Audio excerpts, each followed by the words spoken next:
Hello दोस्तों, आप सभी का स्वागत है एनीमे की इस दुनिया में।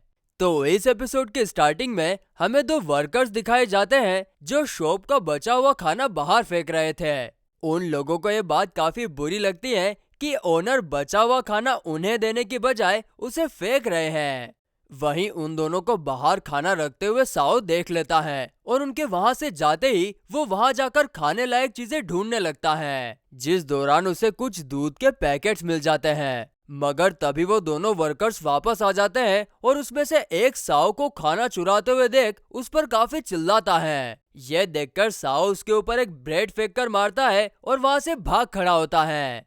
आगे वर्कर्स की बातों से हमें पता चलता है कि साओ अक्सर यहाँ से बचा हुआ खाना चुराया करता है। वहीं उन दोनों को यह भी काफी अच्छे से पता था कि साओ रक्षसा स्ट्रीट के ब्रिज के नीचे रहता है। जिसके बाद अगले सीन में हम साओ को अपने छोटे भाई को दूध पिलाते हुए देखते हैं। तभी वहां पर उन दोनों वर्कर्स में से एक वर्कर जिसका नाम अटा होता है वहां पर आता है, जिसे देखकर साओ को लगता है कि वो यहाँ पर उसे पकड़ने के लिए आया है। इसीलिए वो उसके मेन पार्ट पर लात मारकर वहां से भागने लगता है। तभी अटा कहता है, कहाँ मार दी साले ने, मैं तुम्हें यहाँ पर पकड़ने के लिए नहीं बल्कि ब्रेड देने के लिए आया हूँ। नेक्स्ट सीन में हम साओ को ब्रेड खाते हुए देखते हैं और वो जिस तरह से ब्रेड खा रहा था उससे हम समझ पाते हैं कि उसे कितनी ज्यादा भूख लगी थी।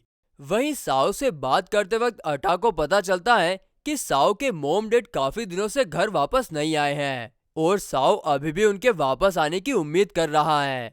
अब ये चीज देखकर अटा उसे एक जगह के बारे में बताता है जहाँ पर उसे खाने और कपड़ों की कोई कमी नहीं होगी, जिस पर साओ उससे पूछता है कि क्या वो जगह रक्षसा स्ट्रीट से दूर है, जिस पर अटा हाँ में जवाब देता है। यह सुनकर साओ वहां जाने से मना कर देता है क्योंकि वो रक्षसा स्ट्रीट के पास रहकर अपने मॉम डैड का इंतजार करना चाहता था। वहीं जाने से पहले अटा उसे अपना एड्रेस देकर जाता है और कहता है कि इन केस अगर तुम्हारा मन बदल जाए तो आ जाना। जिसके बाद अगले दिन हम साओ को अपने भाई के साथ रक्षसा स्ट्रीट के बाहर बैठा हुआ देखते हैं। दरअसल वे लोग अपने मॉम डैड का इंतजार कर रहे थे। अब ऐसे ही कई दिन बीत जाते हैं, लेकिन एक दिन साओ को अपने मॉम डैड रास्ते से जाते हुए देखते हैं तो वो फटाक से उनके पास जाता है, लेकिन वे लोग कोई और थे। उन्होंने सिर्फ साओ के मॉम डैड की तरह कपड़े पहने हुए थे। वहीं एक रात बारिश के दौरान कुछ लोग साओ को पैसे भी देते हैं, लेकिन उन पैसों को वहां के लोकल भिखारी उससे छीन लेते हैं। अब ऐसे ही करते करते काफी टाइम बीत जाता है और विंटर शुरू हो जाता है।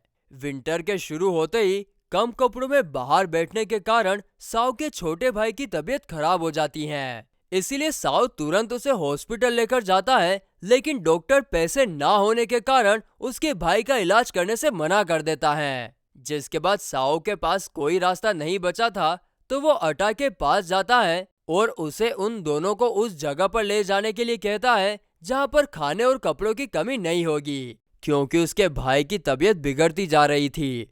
यह देखकर अटा तुरंत उन दोनों को अपनी बाइक पर उस जगह पर लेकर जाता है। और फिर अगले सीन में हम देखते हैं कि कोई लेडी साओ को नहलाकर उसे अच्छे कपड़े पहनने के लिए देती है। साथ ही में वो उसे खाने के लिए एकदम गर्मा गर्म और अच्छा खाना भी देती है। मगर साओ को अपने भाई की फिक्र हो रही थी, इसीलिए वो उस लेडी को बिना बताए चुपचाप वहां से बाहर निकल जाता है। तो दूसरी तरफ हम अटा को उस जगह के ओनर से बात करते हुए देखते हैं। उनकी बातों से हमें पता चलता है कि अटा ने साओ और उसके भाई को ओनर को बेच दिया है, लेकिन साओ के भाई की तबीयत खराब होने के कारण ओनर सिर्फ साओ को ही खरीदता है और साओ के भाई को बाहर फेंकने के लिए कहता है। तभी वहां पर साओ आता है और पूछने पर अटा उसे सब कुछ बता देता है कि उसने उन दोनों को ओनर को बेच दिया है, मगर ओनर ने सिर्फ उसे ही खरीदा है, ना कि उसके भाई को। जिसे सुनकर साओ को काफी ज्यादा गुस्सा आता है और वो अटा पर चिल्लाने लगता है। तभी सीन कट होता है और हम साओ को रस्सी से बंधा हुआ देखते हैं। दरअसल ओनर और लेडी उसे समझा रहे थे कि उसे यहाँ पर अच्छे से रहना चाहिए, जिसके कारण जल्दी कोई रिच फैमिली उसे एडॉप्ट कर लेगी। तो इधर हम साओ के छोटे भाई को डस्टबिन में पड़ा हुआ देखते हैं। दरअसल अटा ने उसे मरने के लिए यहाँ पर फेंका था। तो इस तरफ खूब सारी पिटाई होने के बावजूद भी साउ ओनर से उसके छोटे भाई को बचाने के लिए कहता है, जिस पर ओनर उसे बताता है कि बाहर काफी ज्यादा ठंड है, इसमें तुम्हारा भाई बच नहीं पाएगा। यह सुनकर साउ फूट फूट कर रोने लगता है। तभी उसे अपने डैड की बात याद आती है कि उसे किसी भी हालत में अपने छोटे भाई को प्रोटेक्ट करना है। जिसके बाद हम देखते हैं कि वो पूरी तरीके से गुस्से से भर जाता है और वो बार बार एक ही बात दोहरा रहा था कि मुझे अपने भाई को प्रोटेक्ट करना है। ये देखकर ओनर उसे मारने की कोशिश करता है, मगर कोई अनजान फोर्स उसका हाथ पकड़ लेती है, जो कि असल में और कोई नहीं बल्कि साउ की गार्डियन स्पिरिट थी। उसे देखकर ओनर और लेडी की फटकर चार हो जाती है।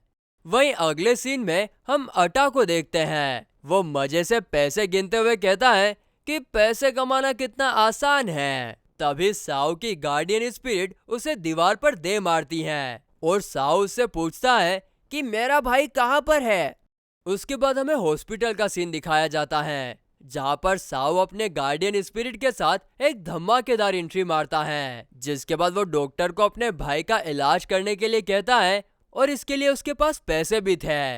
इसे देखकर हम समझ पाते हैं कि ये वही पैसे हैं जिसे अटा मजे से गिन रहा था। वहीं इलाज के बाद साउ के छोटे भाई की तबीयत सुधरने लगती है और ये देखकर साउ को काफी अच्छा लगता है। साथ ही में हम साउ के गार्डियन स्पिरिट को भी देख पाते हैं, जो ठीक साउ के पीछे खड़ा था। आगे साउ गार्डियन स्पिरिट से पूछता है कि क्या तुम मेरे गार्डियन स्पिरिट हो और तुम्हारा नाम क्या है, जिस पर गार्डियन स्पिरिट हाँ में जवाब देता है और अपना नाम यूजिन बताता है। आगे साउ यूजिन से कहता है कि आज के बाद मैं किसी को भी कभी भी मेरे भाई को हर्ट नहीं करने दूंगा, जिस पर यूजिन कहता है कि इसमें मैं भी आपके साथ हूँ और आपका हर एक ऑर्डर मानने के लिए तैयार हूँ। और फिर गाइस इसी के साथ ये एपिसोड यहीं पर एंड होता है।